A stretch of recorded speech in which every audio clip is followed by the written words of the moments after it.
I created a log line for this course because I wanted an example that could take us from the beginning, where the hero has a born identity, and the traumatic event to establish his DNA, and take us all the way through to the restoration of the hero's born identity. I wanted to be able to do that line by line, scene by scene. I was not able to find a movie that did that all the way, line by line, scene by scene, so I had to create one for this course. So a former knight, this is the log line for Knights and Dragons. A former knight is recruited to rescue a princess who's gone off to save her father's kingdom from a fierce dragon that killed all the other knights in the realm. So that's your basic log line. We get basic information. We know that our hero is going to try to rescue a princess from a dragon. Basically, it's as simple as it gets, as basic as it gets. It's a log line. It gives us, we can put this in a Reader's Digest or a TV guide, and we can get an idea whether we want to tune into that channel or watch that movie. That's the purpose of a log line. But it has much more information there. It has organic information there that we can pull out now that we know what a story DNA looks like. The object of the hero's quest is going to tell us what the hero's born identity is. We've just looked at that. In this case, the object of the hero's quest is the princess, to rescue a princess. And since we know there's only two types of born identities, the independent and the communal, we have to assign one of those two to our princess. And a princess is by nature set apart, so we know, organically, we know that the princess represents independence. So our hero is someone who was independent, was born independent, but has lost that independence and because of a traumatic event. We also know what the traumatic event is, or at least we have a symbol for it, because we have the dragon, the villain. The villain of the story is going to represent what the hero fears the most. The very thing that destroyed their born identity is the villain, or in this case, a dragon. The dragon reveals, in this case, the trauma of alienation. How do we know that? Because what is the trauma of the independent? It's the fear of alienation. The independent person does not fear insignificance, because by their very nature they are significant. But they do fear alienation. And in fearing alienation, they've established the traumatic event. The dragon, therefore, represents this alienation. So we have the DNA of the story for the Knights and Dragons story right in front of us. And it's in our log line, which is only one sentence long. And that is what we have to understand, is that these things are organic. We pull them out. We don't put them in.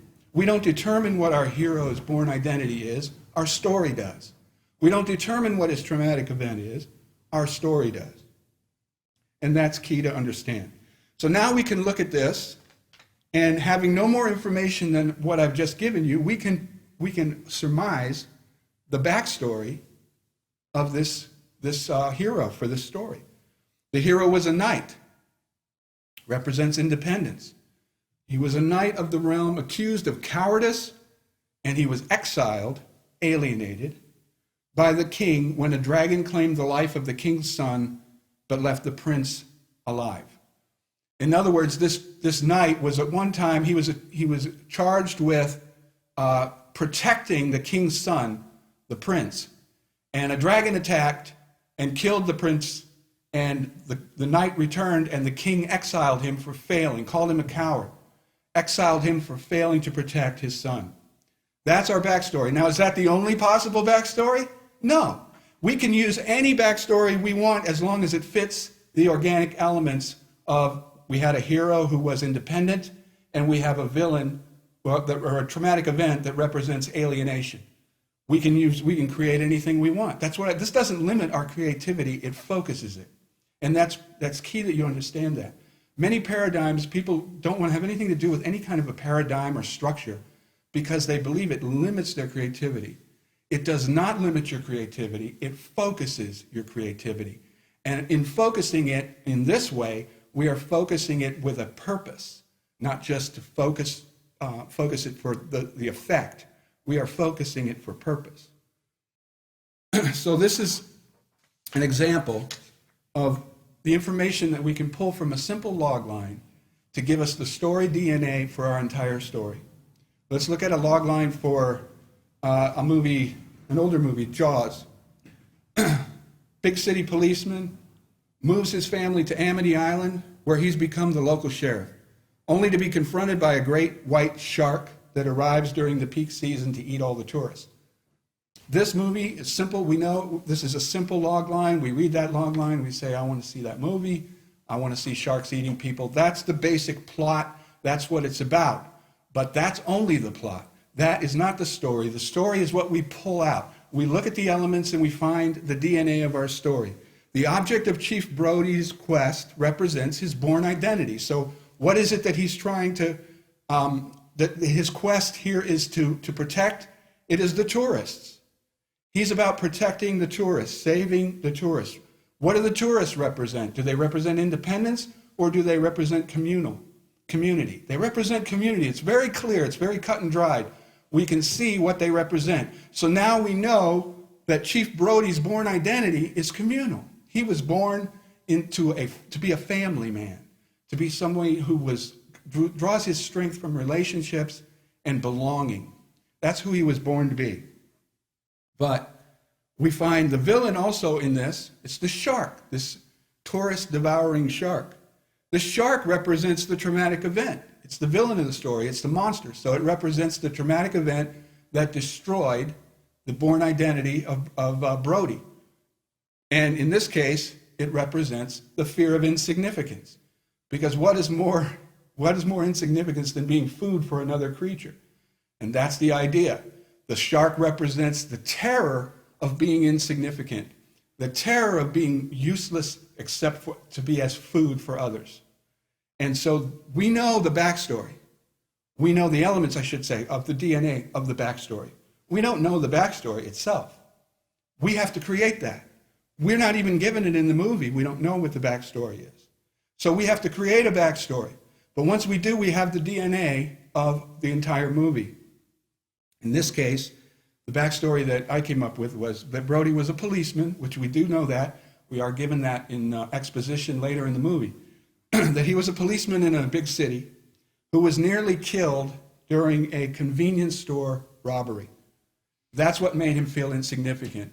A man who serves and protects the people, but his life is only worth the price of a convenience store robbery, whatever you could get from a convenience store. He was nearly killed. And so that caused him to rethink his life. It caused him to rethink his priorities. It caused him to rethink his identity. And that is what we're talking about. That is the DNA. That is what makes the quest to kill the shark and save the tourists something more than just killing a shark and saving tourists. It's about restoring his lost identity of being a person of community. But we'll see that in Act 1. We're still talking about backstory here. We're still talking about the prologue of your film. A lot of this may not even be seen on the screen, as we just used the example here. We don't see any of this on the screen. We're not even given this in the movie. But as writers, we have to know it in the beginning. We have to know our creation, what is going on in the beginning. We have to know who our character's born identity is. We have to know what he fears the most. And putting those two things together into a tangible, cohesive backstory then gives us the DNA to move forward.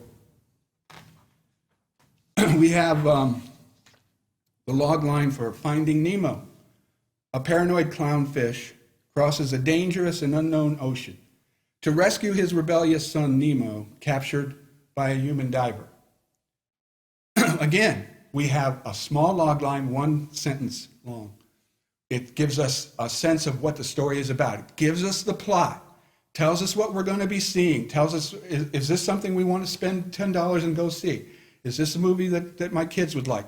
It doesn't give us any story information in and of itself, but we pull that story information out by looking at what is the object of Marlin's quest here. It's to save Nemo. What does Nemo represent? Does he represent communal or independence? Well, the movie shows us that he represents independence because he rebels against his father. He doesn't do what his father wants him to do. When his father tells him not to go out to the sea, he goes out to sea. When his father tells him to come back, he doesn't. And that's why he gets captured.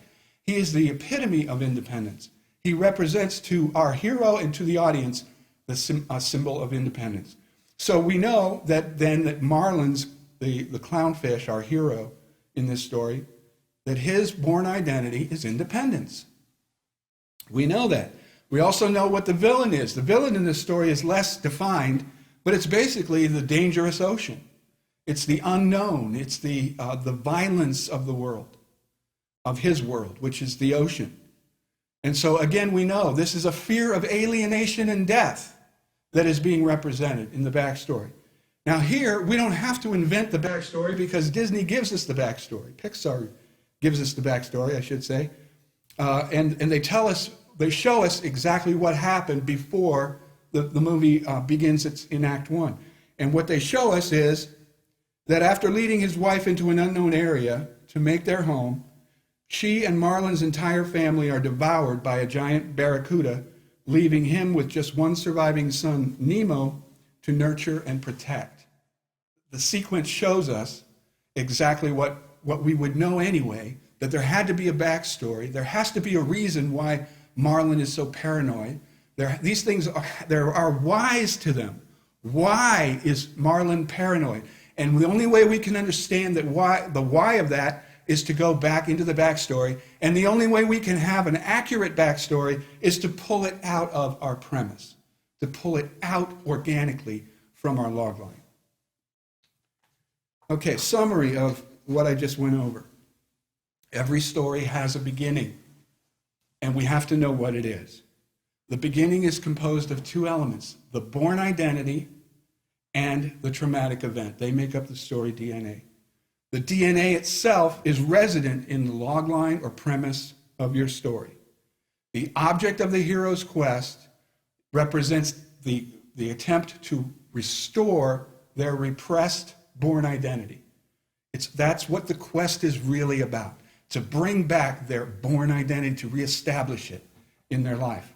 The villain represents the hero's fear that keeps it repressed, that fear that makes the hero feel vulnerable when they operate in their born identity. And so that is what is keeping their born identity from being reestablished, from being restored. And so we see these things, and it is so simply, once you understand this, it's so simple to pull it out of your log line. And now you have a real foundation to build your story on as we go into Act 1.